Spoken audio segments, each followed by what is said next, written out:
We're here at a local restaurant and we're preparing to install a stone floor in this space that'll be used as additional seating for their restaurant. It's a perfectly rectangular space. It's newly built and it's installed over concrete. So the process is fairly straightforward for us to do the installation. And in this circumstance, what we're going to do is create a pad style floor. So we'll be putting an entire pattern into the center and then filling a border around the outside. It's a very simple border, but it will make the final application look fairly finished. What we've done so far is stage some material. We've had a blend of the material. We've worked from a couple of 100 square feet of stone. The total project is about 500 square feet or 600 square feet. And we've staged a pattern and we've laid out a standard using the tiles that you see here. And we've photographed that for the client to help them understand the range of colors. So I've got a reference then in terms of what the remainder of the job should look like. So what we've done is we found 4 points in the corner of the room. Here you see it's marked. We used a little bit of trial and error. What we're doing with the lines going from corner to corner is checking it for square. So we've identified 4 points in the corner of the room. They equal the size of our predicted pattern, and this is our starting point. So what we've done here is we've marked a blue chalk line to define the inside of the pattern. We've double checked the line to make sure that it's the right size in all the dimensions, and we've checked it for square, so it's approximately square. We have all of this on a room in this size within about 1/8 of an inch of size, so that should be fine. We've now laid a grid in of the entire space, so this gives us our working marks. We're able to complete each of these areas with a block of tiles, and so this lays out the entire floor in advance and gives us points to check in on. And this step is dry setting a corner of the room, and what this provides for us is the ability to understand our color range a little bit and to check our scales and dimensions. We've set this up so the exterior line that defines the top, bottom, left, and right of the pattern, that's these lines through here and here, we're going to install directly on them. And then for the check lines that we've put in the middle, we'll expose those through the center of the joint, and this should give us our desired pattern. So what we'll do now is we're ready for installation. We may have the owner do double check the color range, and we'll lay the farther corner first. All right, so we're in the middle of installation now. Colin's doing his thing that he does so well, which is installing tile, one of his many skills. So we're working in a pattern. We're coming across the space in a logical way and filling in the grid. We've done a certain amount to blend the colors in advance. We've installed mostly thicker tiles for the purposes of keeping some consistency and to ease the installation. So working in an organized way, and we're well on our way to a beautiful floor. All right, this is Colin, and we're demonstrating back buttering and installing semi-gauged material. This is Chinese quartzite, which varies quite a lot, as much as about 3/16 of an inch from thickest to thinnest pieces. If we can see here, the right side of this tile is considerably thinner than the left side of this tile. So as Colin's back buttering the tile to achieve 100% mortar coverage, he's going to take some additional mortar and leave it on the corner that's considerably thinner. He's inspecting it now. And so he's going to add some additional mortar there. Sometimes he'll use the notch side of the trowel to reduce the amount of mortar, but here he's got an appropriate amount of mortar, so when he lays it down into the setting bed, he's got approximately the right amount of mortar underneath. He can press it in with a minimum of effort, and he achieves the thickness of the bed that he's going up against. It's a fairly quick and clean technique, and means that a skilled installer can install even a semi-gauged floor with reasonable ease.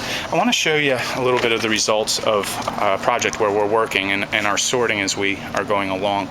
We've chosen to use one of the two main tips of installing ungauged or semi-gauged material, which is first is to sort for thickness. And so we've sorted the material as it's come out of the boxes, and we sorted them to thick, medium, and thin. We initially had the thick pieces over here. They're all installed now. The medium which is what you see here.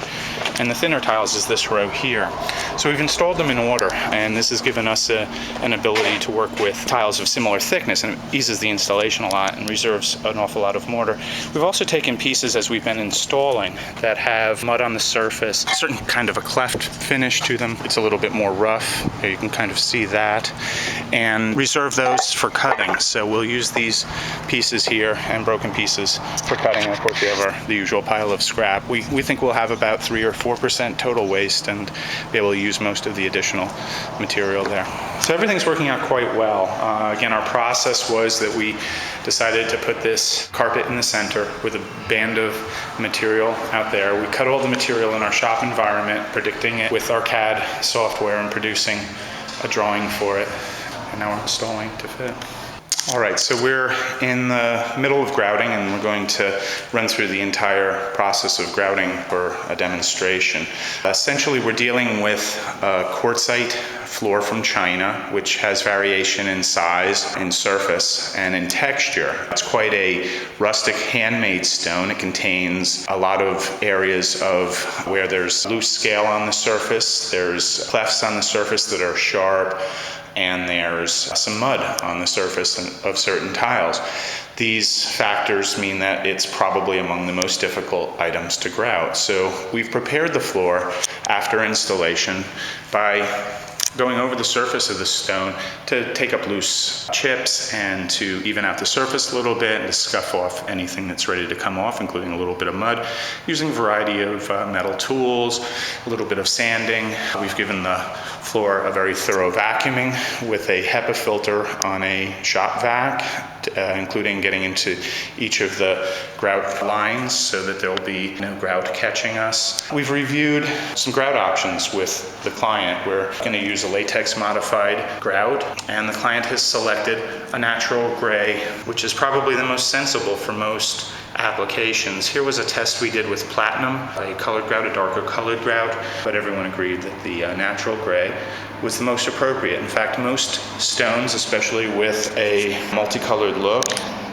and with a larger grout joint, are going to do best with a natural gray colored grout. We've also provided lots of water. Water is necessary for the cleanup.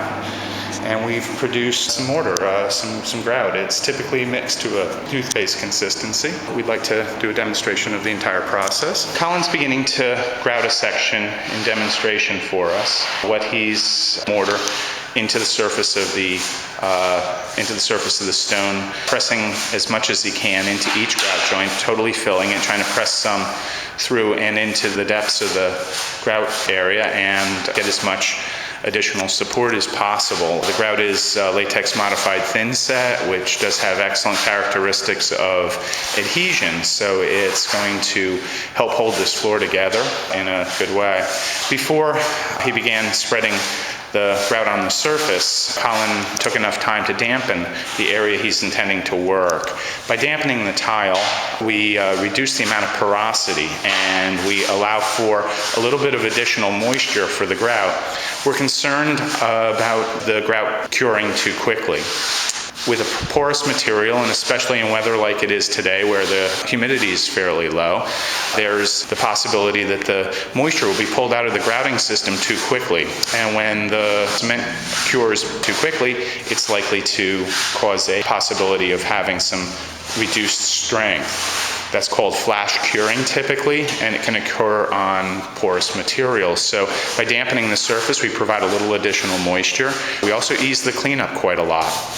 Here Colin's doing the polishing step. Again, he's used the proper amount of grout to press into the joint, so we're not grouting the entire surface of the tile. This means that we've left a relatively small amount of mortar on the surface. It eases cleanup step. And here we have an area where the, yeah, you see here, I can get a detail on it. The grout is going against a hard setup surface, and so you need to feather those in, and Colin's going to show you how he does that.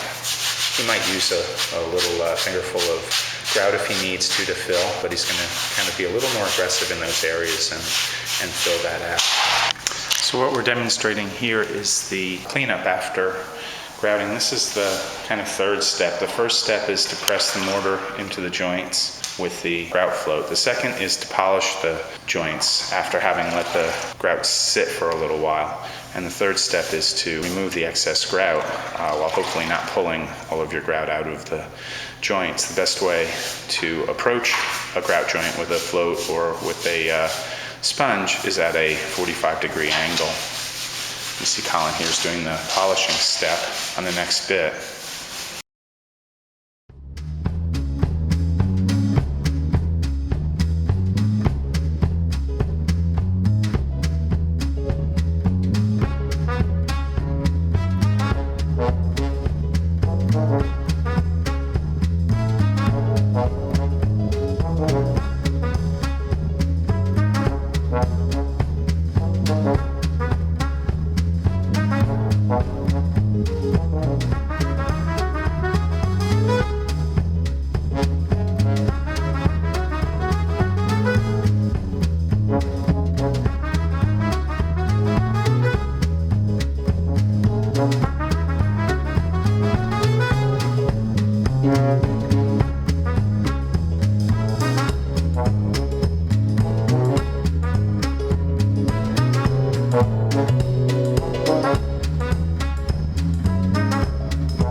Seal the floor. We've let the floor itself dry for a few days. We're using a commercial sealer called Pilar, so we're going to experiment with putting that on. There's another product that can be used as a top coat here called Boardwalk, which is a high solids floor finish and should give additional protection to the floor. Both of them are softer than the stone is, so we're really not typically recommending acrylic floor finishes for this floor. It's a pretty tough floor as it sits. Now, normally what we would do is use a penetrant sealer, such as a stone designed penetrant sealer along the lines of a Miracle sealer, and then we would use soap to wash the floor and give it a little bit of a conditioner and to build a bit of patina. So in most circumstances we're going to go with that, but with this high traffic area, the rest of the restaurant uses this floor sealer and go with the customer's request to use the commercial floor sealer on it. So we'll learn about it as we produce the result.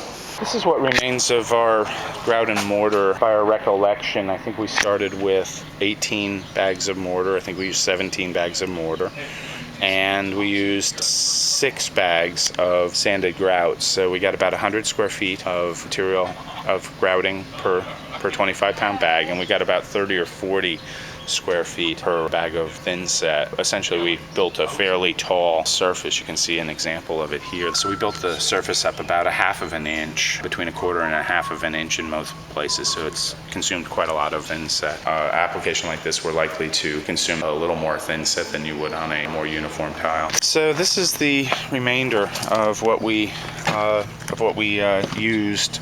The broken material, there's maybe a touch of it in the truck yet, and we may have lost to thin tiles, broken tiles, things that we didn't want to use, maybe 40 square feet, so maybe 6 or 10 or 8%, 6 or 8%, or 5 or 6% of material that wasn't usable and was left over. So we're going to leave a selection of material with the client, so if a future repair is required, if a tile cracks or whatever, we have some material available to repair.